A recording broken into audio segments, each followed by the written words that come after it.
In this presentation, we will cover the steps of what to do after receiving a proposal rating, submitting various requests in the user portal, and specifics about coming on-site to SSRL to perform your experiment. In other presentations, we have covered the key to writing a successful SSRL proposal and how to submit the proposal. This presentation will cover more detail on the subsequent steps, including how and when to submit Beamtime requests, or BTRs, how and when to submit support requests, and preparing for coming on-site. At each of these stages of the process, you will receive emails from Kathy Knotts in the user office reminding you to perform specific actions in the user portal, and those emails will include detailed information on how to perform these tasks. Please look out for email communication from Kathy, as missing out on some of these steps might mean that you might not get Beamtime. First, we will cover Beamtime requests. A Beamtime request is submitted in your user portal, the same place you will have submitted a proposal.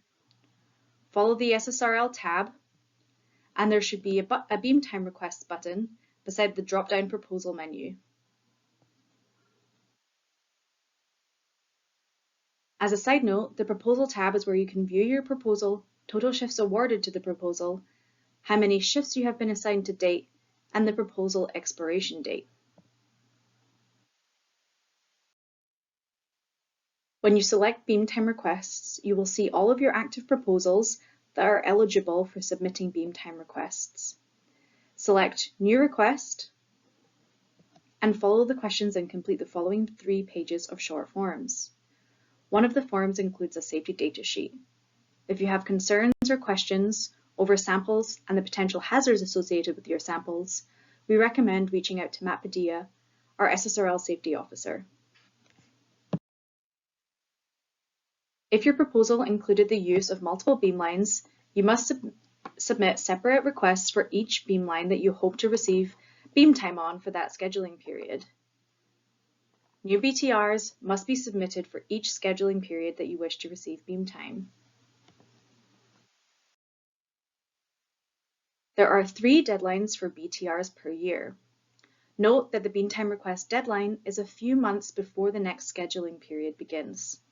For example, the Beamtime request deadline on August 1st, which is typically at the start of or during the extended SSRL summer shutdown, is a request for Beamtime in the October to January scheduling period.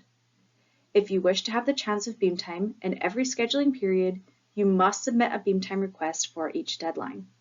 There is no way to get Beamtime if you miss the BTR deadline. Considering the volume of Beamtime requests and the number of beamlines to be scheduled, you will not hear about a Beamtime assignment immediately. For example, the most recent BTR deadline was August 1st, and users were notified of the assignment by September 8th.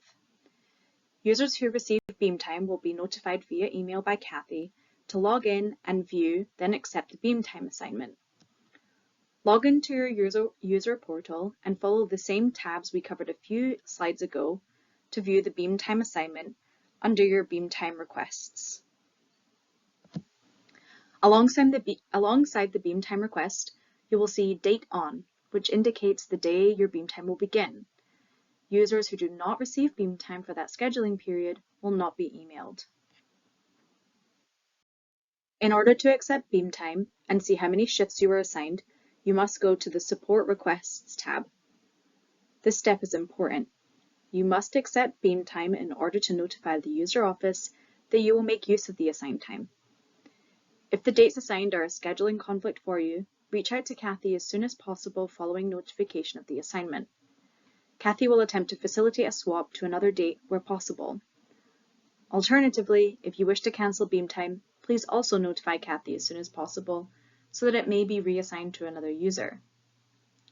Note that if you were not assigned Beamtime, for example, due to requesting an oversubscribed beamline, you will not receive any email notifications and your Beamtime request will remain as unscheduled in your user portal. Final important step to accepting Beamtime is to submit a support request. It is best to do this immediately after accepting Beamtime so that you do not forget. The support request has a handful of questions pertaining to experimental setup. For example, the type of for example, the type of sample and the concentrations of your element of interest. You must submit a support request at least 30 days prior to your experiment. Failure to do so can result in your beam time being cancelled.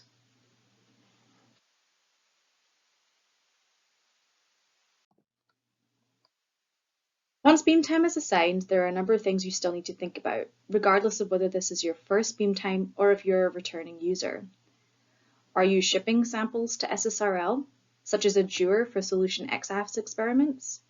You will want to consider shipping hazards, how far in advance your sample should arrive, etc. Will you require use of a glove box or any other lab resources? Every user must complete a lab training and complete the user access agreement. This agreement must be filled out every beam time that you wish to use the lab. In order to store and access your data, your lab groups needs an SSRL AD account, sometimes called your B underscore or T drive. This account only needs to be set up once, ideally prior to your first beam time. Contact information and resources are found on the slide. Next, I will cover some of the logistics of coming to SSRL. SLAC is located in the San Francisco Bay Area near Stanford University. We have both domestic and international users at the lab. For users coming by plane, the closest airports are San Francisco International, SFO, and San Jose, SJC. Your beam time will most likely begin in the morning of your start date assigned in the user portal. Therefore, if you have to travel considerable distance, we recommend that you arrive the day before your beam time begins. The Stanford Guest House is located on SLAC site and is a great option for those to stay close to SSRL during beam time. It is recommended that you book the guest house as soon as you receive your beam time assignment, as the rooms fill up quickly. If you have ever visited another national lab, you may know of the differing rules regarding site access for rideshare apps. SLAC permits rideshare app drop-offs and pickups, but they must enter via the main gate on Sand Hill Road. In addition, there is ample parking on site should you rent a car. As a reminder, the Stanford Guest House is located on SLAC site, and you must enter onto SLAC site to get to the guest house. If it is your first time coming to SLAC, stop at the security gate and mention that you are a new user. Have your proposal number handy, as security may ask for it, as will the badging office. Security will point you towards the building where you need to obtain a badge. Make sure you have all of the correct documents for badging. This information is provided in an email from Kathy. Please stay up to date on the requirements. Note that all visa holders must bring original copies of paperwork. Photocopies are not permitted. This is even for a badge renewal. One more thing to remember is that you must complete all online training in order to obtain a badge and or to refresh your proximity access. On the morning of your beam time, head to the badging office if you have not already done so. Then head to SSRL. Upon entering Building 120, there's a clipboard with a sign-up sheet for in-person hutch training, which you will need to do on your first visit to SSRL. Go to the beamline for the time you pre-arrange with the beamline scientist. Note that the beamline numbers do not increase in order around the ring. Ask a duty operator or consult a map to locate your beamline. Attend the hutch training at 2 p.m. This is only offered Monday through Friday. Remember to take plenty of notes during your time with the beamline scientist while they provide hands-on training, and ask any questions you have about running the beamline and your experiment. You will be able to contact staff in various ways depending on the beamline you are using throughout your experiment should more questions come up.